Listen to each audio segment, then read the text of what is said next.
नमस्कार प्यारे बच्चों, फिर से आपका स्वागत है आपके अपने YouTube चैनल साइंस बाय सिलोद में। तो प्यारे बच्चों, हमने एनटीए ऑफिशियल सीरीज स्टार्ट कर रखी है एमसीक्यू की, तो जिसके चलते हमने 3 वीडियो आपको दी है। तो चौथी वीडियो अब शुरू करते हैं। तो हमने लास्ट वीडियो में जो पढ़ा था वो किया था कैपेसिटेंस का, कि कैपेसिटेंस यानी धारिता की इकाई क्या होती है, फैराड। उसके बाद अब जो हमारा नेक्स्ट क्वेश्चन है वो ये है प्यारे बच्चों कि ठोस कपूर से कपूर वाष्प बनाने की प्रक्रिया, यानी जो आपका कपूर है, जो आपके पास नेफ्थलीन कंटेंट है। कपूर आपने देखा है कि आप घर में जब हवन सामग्री लेके आते हो, हवन करवाते हो, तो उसमें किसका इस्तेमाल होता है, कपूर का। और इसी तरीके से नेफ्थलीन की गोलियां कहाँ रखी जाती है, टॉयलेट में, फ्रेग्रेंट के लिए, और मॉथ रिपेलेंट के लिए कपड़ों में भी रखी जाती है।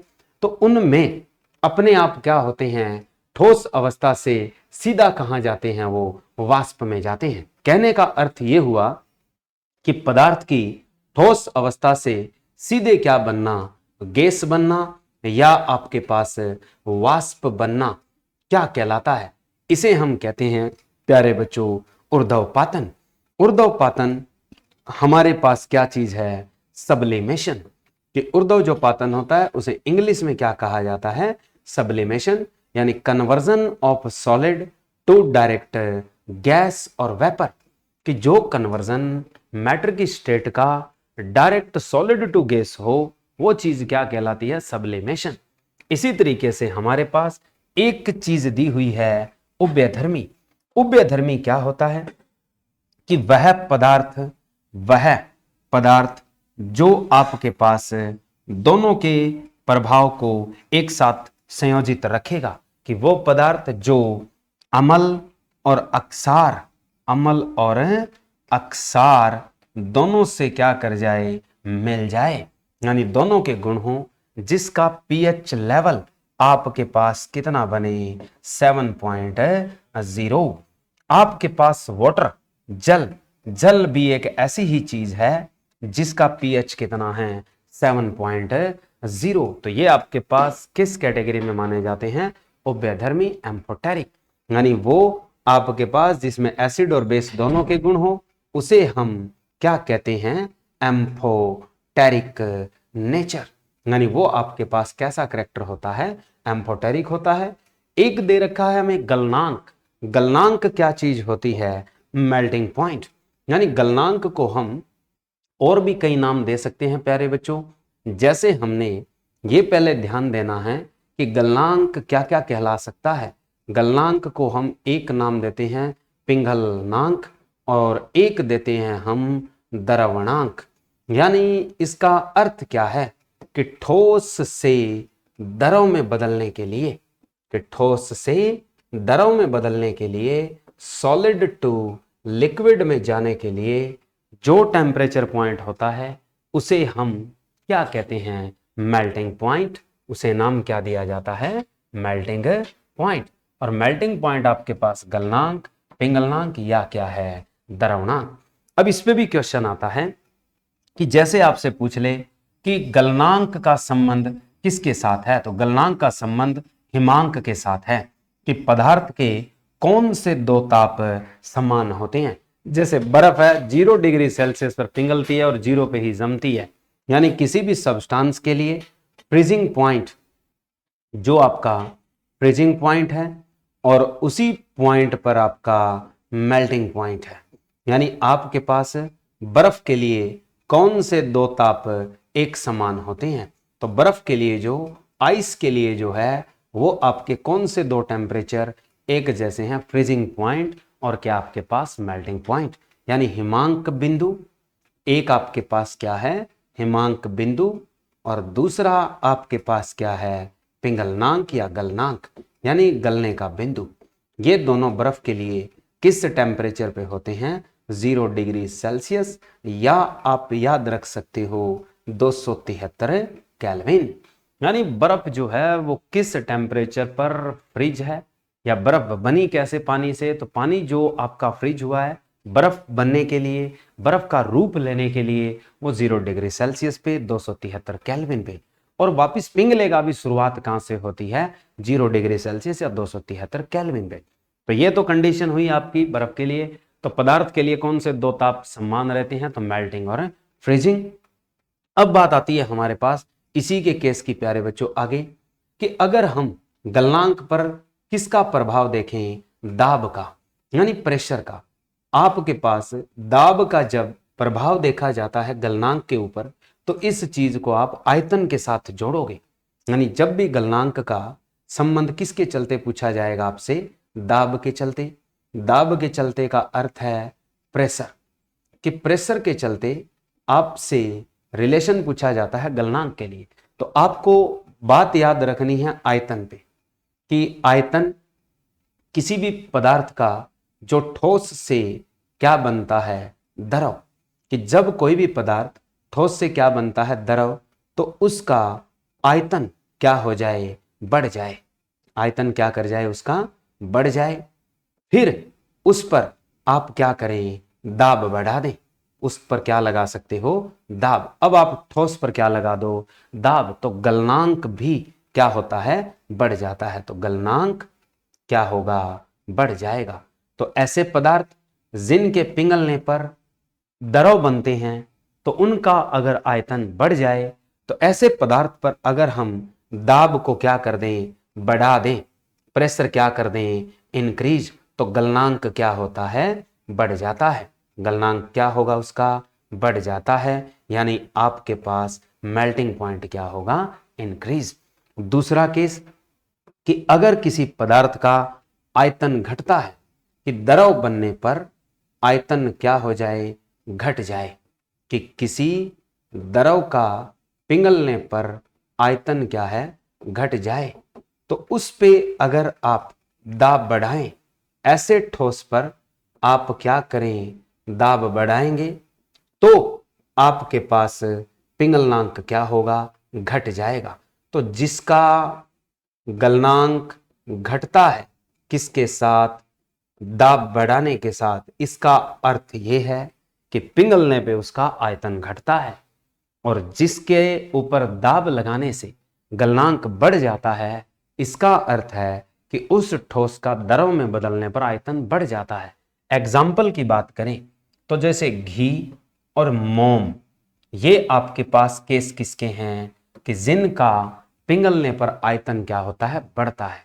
जैसे आप कभी एक्सपेरिमेंट करके देख लेना, एक डल्लू है और इसको आप पूरी तरह से ऊपर तक घी से भर रखे हो, और जैसे ही गर्म करते हो तो साइड से घी क्या होता है, रिसने लगता है। ये जो साइड से घी रिसने लगा है, क्यों, क्योंकि इसका वॉल्यूम पिघलने पे क्या होता है, बढ़ता है। इसी तरीके से मोमबत्ती एग्जाम्पल आपके सामने है। जैसे ही मोमबत्ती जल रही होती है तो आपने देखा होगा मोमबत्ती साइड से रिसती है, और क्या है, छोटे छोटे क्या हनी कॉम्ब लाइक स्ट्रक्चर बन जाती है। तो इन दोनों केस में आयतन क्या होगा, बढ़ेगा। अब आप उस पर अगर क्या करें, दाब बढ़ा दें, तो इनका मेल्टिंग पॉइंट क्या होगा, ज्यादा होगा, बढ़ जाएगा। जो आयतन घटता है, ये एग्जाम्पल किसका है, बर्फ का। कि बर्फ जैसे ही क्या बनाती है, पानी, तो वॉल्यूम क्या होता है इसका, डिक्रीज। अब बात आती है कि इसीलिए कि जो बर्फीले इलाके हैं उनमें स्नोफॉल जो एरिया होता है हिली, उसमें बर्फ एक लंबे टाइम तक टिकी रहती है। ऐसा क्यों, क्योंकि उस बर्फ पे स्काइडिंग करते हैं लोग, तो वो बर्फ जम जाती है। यानी स्काइडिंग करते हैं तो दाब लगता है, दाब लगने से आपके पास उसका गलनांक क्या होता है, घट जाता है, जिससे उसे पिघलने में क्या लगती है, देरी लगती है, टाइम लगता है इन मेल्टिंग। दूसरा केस, जब अपने घरों में ब्याह शादियां होती थी पुराने जमाने में, अब भी है, तो क्या है, जो देहात में लोग रहते हैं, गांव में रहते हैं, तो उन लोगों के जब कोई भी प्रोग्राम होता है ऐसा खुशी का गर्मियों के दिनों में, तो वो लोग बर्फ की सिलियां लाते हैं और उसे अच्छे से बोरी से लपेट कर या दाब लगाकर कहाँ रख देते हैं, तूड़ी के जगह रख देते हैं या तूड़ी के कमरे में रख देते हैं। तो वो खेल किसका है, कि बर्फ पे दाब लग चुका है, तो अब उसे पिघलने में क्या लगेगा, टाइम लगेगा। क्योंकि बर्फ पर अगर दाब बढ़ गया तो गलनांक क्या होता है, घट जाता है। तो गलनांक घटने से उसे पिघलने में क्या होती है, देरी। तो इसलिए वो बर्फ क्या है, थोड़े समय के लिए और ज्यादा यूज की जा सकती है। तो ये क्राइटेरिया था प्यारे बच्चों किसका, मेल्टिंग पॉइंट का। तो मेल्टिंग पॉइंट का केस हो गया। अब बर्फ की अगर बात की है हमने, तो एक बर्फ का केस और भी आता है कि बर्फ जैसे किसी बर्तन में आपने रख दी, जैसे ये पानी से भरा हुआ कोई भी आपके पास बकेट है, बाल्टी है, और इसमें आपने एक बर्फ रख दी। तो ये जैसे ही आपने बर्फ रखी, तो जैसे जैसे बर्फ ये क्या करेगी, पिघलेगी। तो बर्फ पिघलने पर, कि बर्फ आपकी पूरी पिघल जाए, तो बर्फ पिघलने पर इस बाल्टी के पानी के आयतन पर क्या प्रभाव होगा। तो इस बाल्टी में जो पानी था उसमें हमने बर्फ रखी, बर्फ पूरी तरह से पिघल जाए, तो इस पानी, जो इस बाल्टी का पानी है, उस पानी के आयतन पर क्या प्रभाव होगा। तो इस पानी के आयतन पर प्रभाव पूछे तो कोई प्रभाव नहीं होगा। कि आयतन पर क्या प्रभाव होगा, तो अपरिवर्तित रहेगा, कि जो आयतन है उसका वही रहेगा जो पहले है, यानी इसका मतलब नॉट चेंज। इसका रीजन क्या है कि बर्फ को जब तुम पानी में रखते हो तो बर्फ का 1/10वां भाग बाहर रहता है। 1/10वां भाग है वो कहाँ रहता है, उस जल से बाहर तैरता है, और 9/10 भाग है वो पानी के अंदर होता है। इसीलिए आपके पास टाइटैनिक जहाज डूब गया था, क्योंकि अंदाजा गलत हो गया था।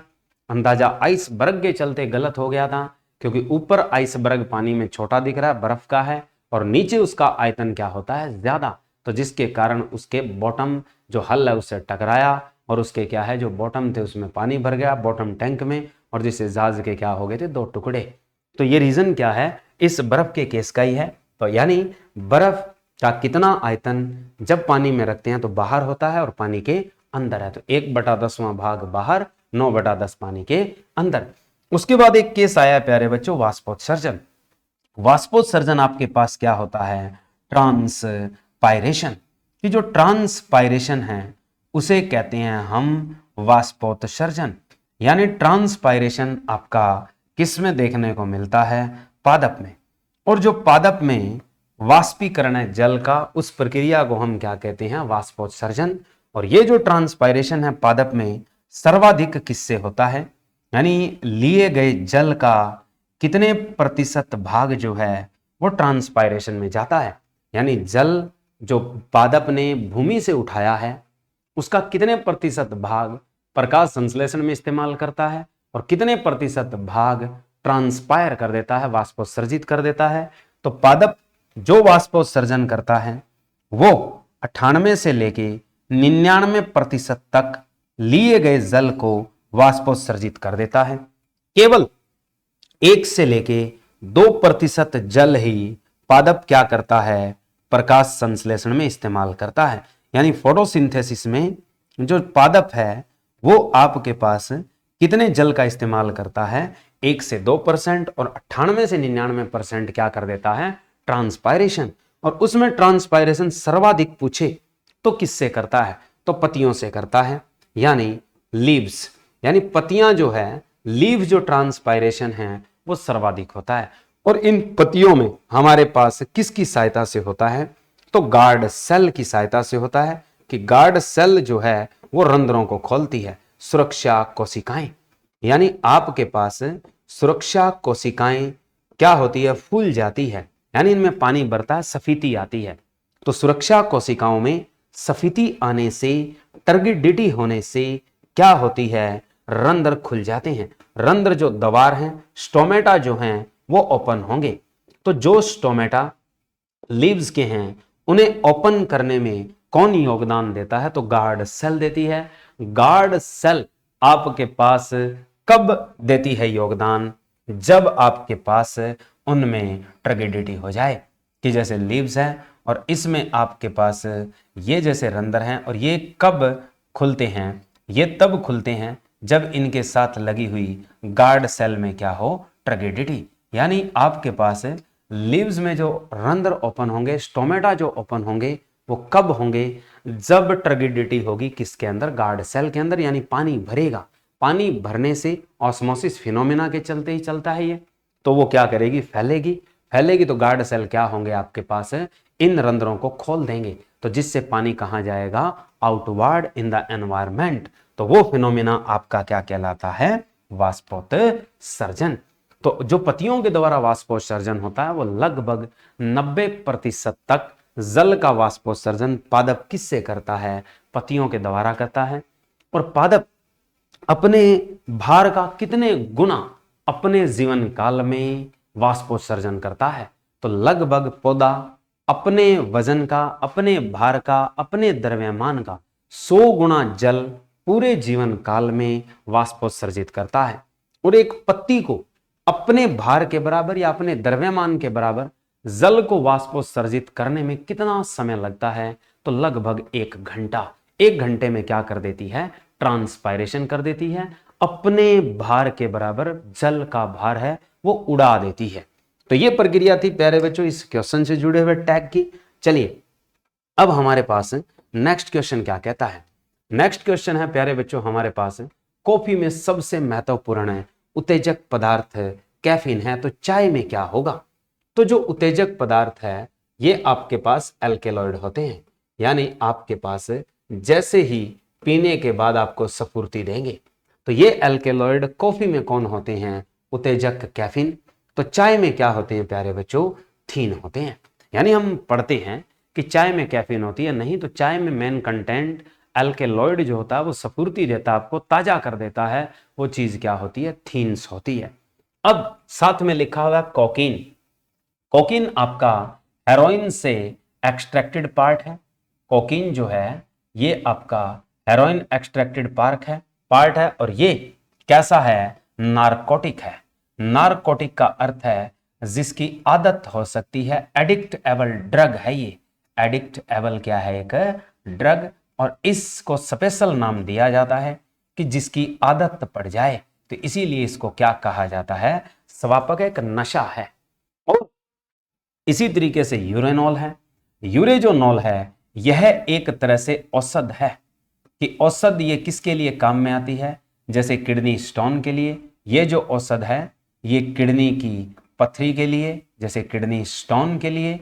और किसके लिए दी जा सकती है? लसिका अर्बुद के लिए, कि जो लसिका में गांठें बन जाती हैं, लसिका गांठों के लिए, लसिका उत्तक के विखंडन होने पर कौन सी टेबलेट दी जाती है, कौन सी औषध दी जाती है? यूरेनॉल। इसी तरीके से यूरिया आपके पास दुनिया का पहला कार्बनिक यौगिक है जिसे लेबोरेटरी में बनाया गया। कि यूरिया क्या आपके पास पहला ऑर्गेनिक कंपाउंड है, पहला कार्बनिक यौगिक है जिसे कहां बनाया गया था? प्रयोगशाला में। तो क्वेश्चन आता है कि प्रयोगशाला में बनाया जाने वाला पहला कार्बनिक यौगिक कौन सा है? तो प्रयोगशाला में जो पहला कार्बनिक यौगिक बनाया गया था वो कौन सा बनाया गया था? आपके पास यूरिया बनाई थी। और यूरिया को बनाने वाला कौन सा बंदा था? तो हम जब कोई चीज हमारा यार करता है तो हम उसे वाह वाह देते हैं, तो वाह यार से याद रखना है वॉलर। तो सबसे पहले यूरिया को बनाने का काम किसने किया था? वॉलर ने। और जब यूरिया बनी तो इससे एक सिद्धांत को ठेस पहुंची थी। वो सिद्धांत ब्रिजिलियस ने दिया था और उन्होंने कहा था कि जो भी कार्बनिक यौगिक जीवों में बनता है और वो सिर्फ जैविक चीजों या जैविक कोशिकाओं में बन सकता है, उसे प्रयोगशाला में तैयार नहीं किया जा सकता। लेकिन ये बात वॉलर ने क्या कर दी? गलत साबित कर दी। तो आपके पास इसके प्रयोगशाला में बनने पर जैविक सिद्धांत को ठेस पहुंची थी कि जो आपका जैविक सिद्धांत है, जैविक सिद्धांत यानी आपकी लिविंग जो थ्योरी है, लाइफ थ्योरी है, वो क्या हो गई थी? फेल हो गई थी। तो जो जैविक सिद्धांत था वो आपका असफल हो गया। किसकी खोज के बाद है? यूरिया की खोज के बाद। और यूरिया का रासायनिक सूत्र क्या है? यूरिया का जो रासायनिक सूत्र है आपके पास वो होता है NH2C डबल बॉन्ड O और क्या लगाते हैं? NH2। और इसका जो व्यापारिक नाम है वो क्या लिया जाता है? वो लिया जाता है हमारे पास सेमी कार्बाजाइड, यानी हमारे पास सेमी कार्बाजाइड। तो सेमी कार्बाजाइड कहा जाता है किसको? यूरिया को। किसके चलते? केमिकली इंडस्ट्री के चलते। अब बात आती है हमारे पास कि यूरिया जैसे आप में भी बनती है, तो जो यूरिया बनती है वो किससे बनती है? आपके शरीर में तो वो यूरिया बनती है यूरिन के थ्रू जो आने वाली है वो यकृत बनाता है। और ये जो यूरिया है यानी यूरिक एसिड एंड यूरिया, कि आपके शरीर में जो यूरिया और यूरिक एसिड बनते हैं, तो मानव शरीर में या आपके शरीर में जो यूरिया और यूरिक एसिड बनते हैं वो किससे बनते हैं? तो ये यूरिया और प्लस यूरिक एसिड किससे बनते हैं प्यारे बच्चों? ये बनते हैं अमोनिया से। यानी यूरिक एसिड और जो आपकी यूरिया है आपके शरीर में, वो किससे बनती है? अमोनिया से। और अमोनिया यूरिया में या यूरिक एसिड में बदलता है तो किसके द्वारा? तो ये आपका काम कौन करता है? लीवर करता है, जो आपसे प्यार करता है। तो यार वो है जो आपसे प्यार करता है। तो यार यूरिया बनाने का काम कौन करेगा? जो यार बनाएगा वो लव करेगा। लव का मतलब है लीवर, यानी आपके पास ये काम कौन करेगा? लीवर करेगा, यकृत करेगा। तो ये प्रॉपर्टी थी प्यारे बच्चों हमारे पास एक तरह से यूरिया के चलते, यूरिया की प्रॉपर्टी के चलते। अब बात आती है कि यूरिया में नाइट्रोजन कितने परसेंट होती है। तो यूरिया में अगर बात करता है नाइट्रोजन की, तो नाइट्रोजन की जो परसेंटेज है, परसेंटेज ऑफ नाइट्रोजन, वो आपके पास कितनी होती है? एग्जैक्ट वैल्यू याद रखना 46.6% होती है। कि ये आपके खाद के कट्टों पे भी लिखा होता है, जो आप खेत में छिड़कने के लिए इस्तेमाल करते हो यूरिया के।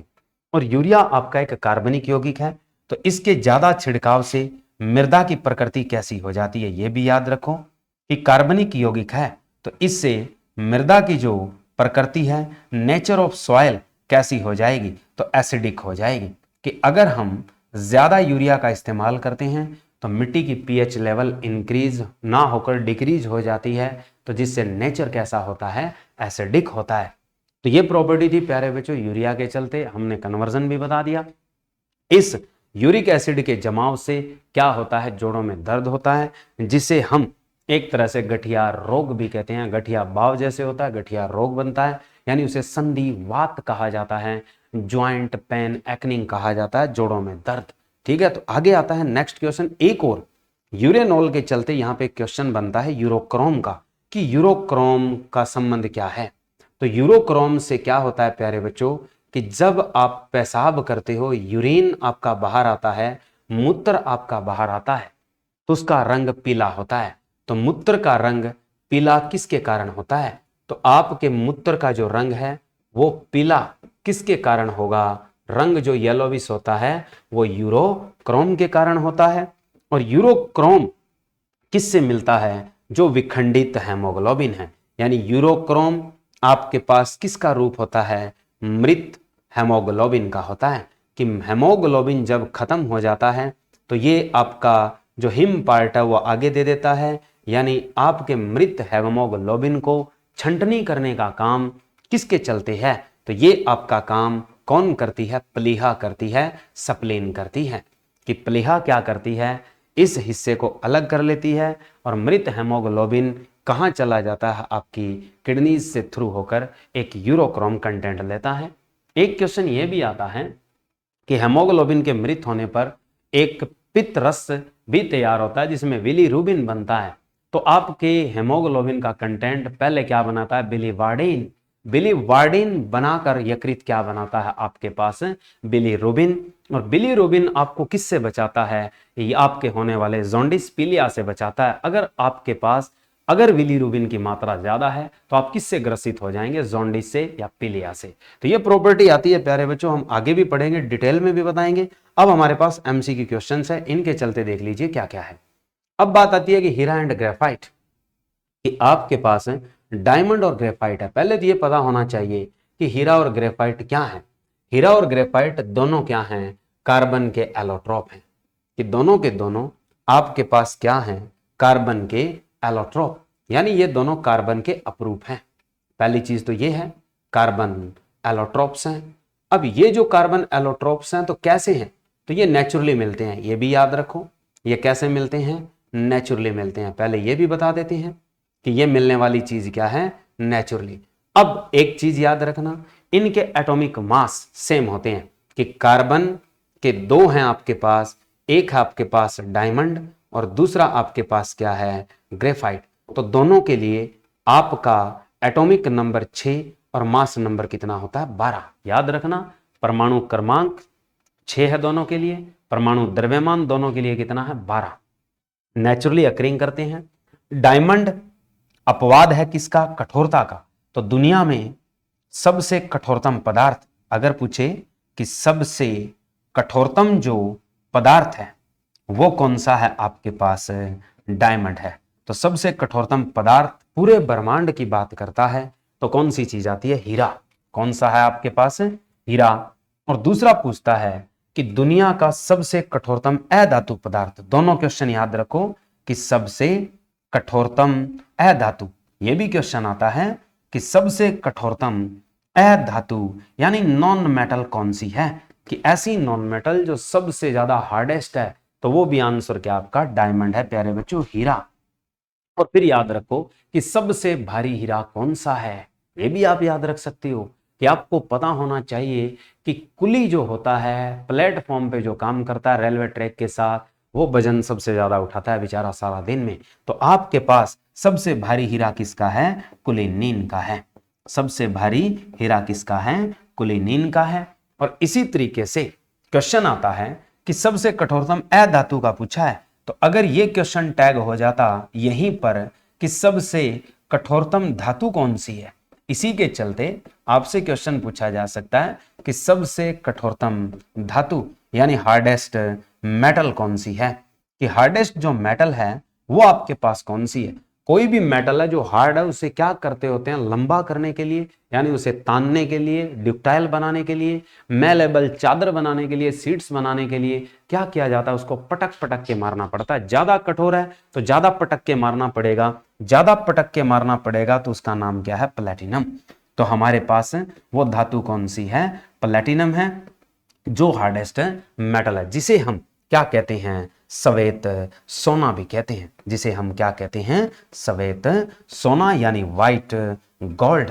अब इसी तरीके से है ग्रेफाइट। ग्रेफाइट आपके पास एक तरह से अपवाद है कि ग्रेफाइट एक ऐसी अधातु है जो आपकी विद्युत का सुचालन करती है, कि अधातु भी है और जो क्या करती है? विद्युत का सुचालक है। तो ग्रेफाइट आपके पास क्या चीज है? विद्युत का सुचालक करती है। और इसी ग्रेफाइट को आप लोग यूज करते हो कहां? पेंसिल के लिए। जब इस ग्रेफाइट का पेंसिल के लिए यूज किया जाता है तो इसे नाम दिया जाता है ब्लैक लेड।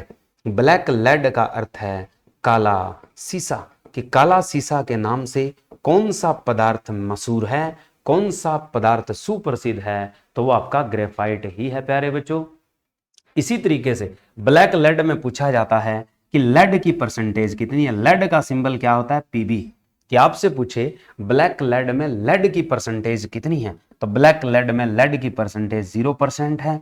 और अगर पूछे कि ग्रेफाइट या कार्बन की परसेंटेज कितनी है, तो वो आपकी पूरी की पूरी ग्रेफाइट या कार्बन की ही वैल्यू है कितनी? 100%। अब इसी तरीके से हमसे क्वेश्चन टैग होता है कि अब जो ऊपर लिखा गया वो क्वेश्चन क्या है। तो इसके अलावा आपसे एक क्वेश्चन और पूछा जाता है कि मनुष्य द्वारा बनाया गया कार्बन का अपरूप कौन सा है, कि मनुष्य द्वारा जो बनाए गए अपरूप हैं उनमें एक तो मुख्य आता है आपके पास फ्लोरीन। यानी फ्लोरीन का जो लोअर कंपाउंड होता है, लोअर मॉलिक्यूल होता है, उसमें कितने कार्बन होते हैं? कार्बन के कितने परमाणु होते हैं? 60। तो पहली फ्लोरीन हम किससे लिखते हैं? C60 से। और इसमें सारे बॉन्ड कैसे होते हैं? डबल बॉन्ड होते हैं। और जब डबल बॉन्ड होते हैं तो इस फ्लोरीन का नाम किसके नाम पर रखा गया? बकमिंस्टर फुलर के नाम पे रखा गया। किसके नाम पे रखा गया? Buckminster Fuller. तो बकमिंस्टर जो फ्यूलर है उसी के नाम पर नाम रखा गया किसका? फ्लोरीन का। बकमिंस्टर फुलर कौन था? एक अमेरिका का डूम डिजाइनर था और इसकी शक्ल क्या होती है? फुटबॉल जैसी होती है फ्लोरीन की, इसीलिए नाम क्या दिया गया? इसे फ्लोरीन दिया गया। यह मनुष्य द्वारा भी एक बनाया गया। और हाल ही में जो हम इस बोर्ड पे मजे ले रहे हैं लिखने के, या आप एंड्रॉइड स्क्रीन के मजे लेते हो फोन चलाने के लिए, तो वो जो स्क्रीन चालित स्क्रीन है वो किसकी बनी होती है? तो वो भी एक कार्बन का एलोट्रोप है। उसका नाम क्या है? ग्रेफीन। उसका नाम क्या है? ग्रेफीन। क्या आपसे पूछा जाता है कि ग्रेफीन सबसे ज्यादा आज के समय में चलने वाला क्या है? कार्बन एलोट्रोप है।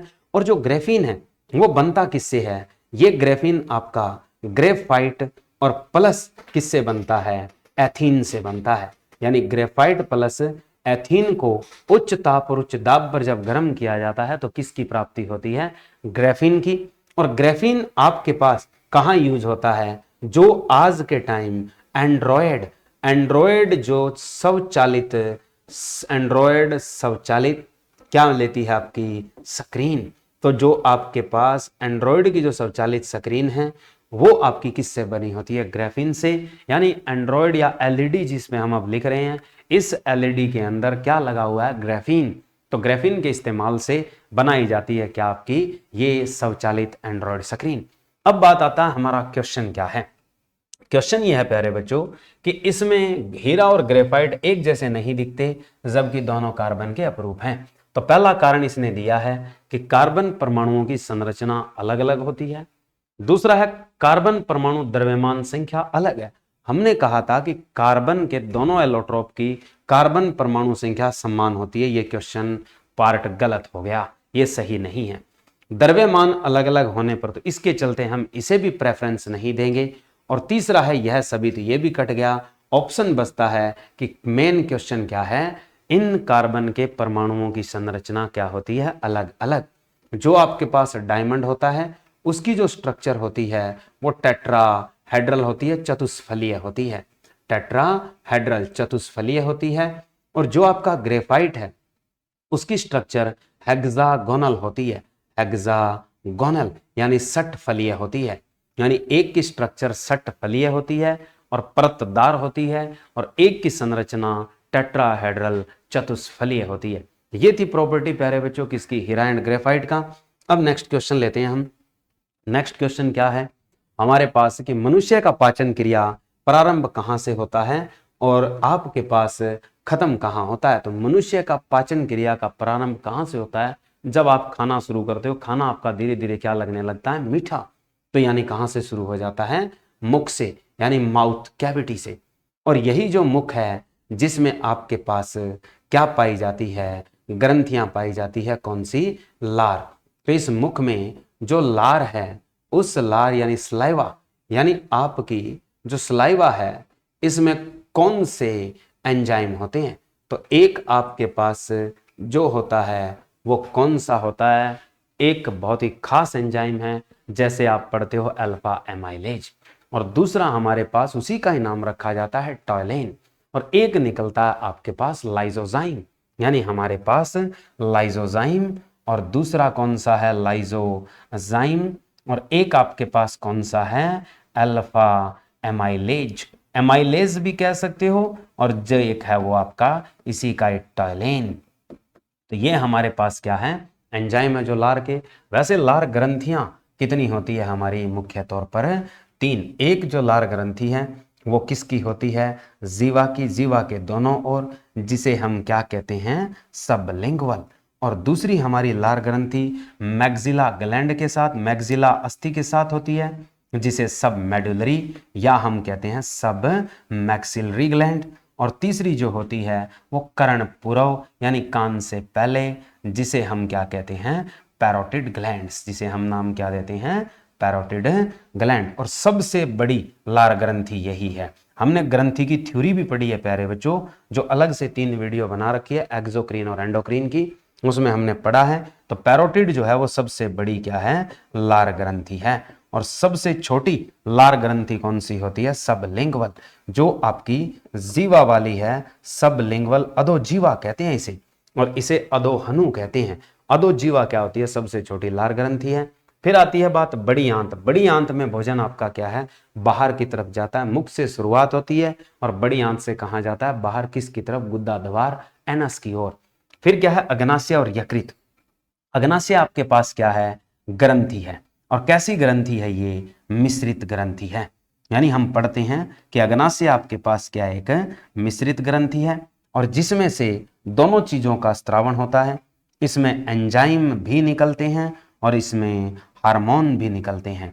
कि एंजाइम जो आपके निकलते हैं तो उसे हम कहते हैं नलिका युक्त, और डक्टलेस होती है, बिना नलिका, नलिका विहीन होती है। वहां से क्या निकलते हैं? आपके हार्मोन। और हार्मोन जो निकलते हैं वो किससे निकलते हैं? वो निकलते हैं प्यारे बच्चों लैंगरहैंस द्वीपिका सेल से, यानी लैंगरहैंस द्वीपिका कोशिकाओं से। तो लैंगरहैंस द्वीपिका कोशिकाओं से क्या निकलते हैं आपके पास? हार्मोन। और खास तौर पर इंसुलिन, ग्लूकेगॉन और सोमेटोस्टेनिन, ये 3 तरह के हार्मोन है। ये मैंने बताए भी थे जब अपन ने क्लास ली थी प्यारे बच्चों, जो हमने थ्योरी पढ़ी है किसके बारे में? ग्लैंड्स के बारे में, एक्सोक्रीन और एंडोक्रीन। एक अल्फा से, एक बीटा से और एक डेल्टा से। ये वैसे एक गामा भी होता है। अल्फा से ग्लूकेगॉन, बीटा से क्या निकलता है, इंसुलिन। इससे जो हार्मोन निकलता है वो कौन सा निकलता है, ग्लूकेगॉन, और इससे जो निकलता है वो कौन सा निकलता है, इंसुलिन।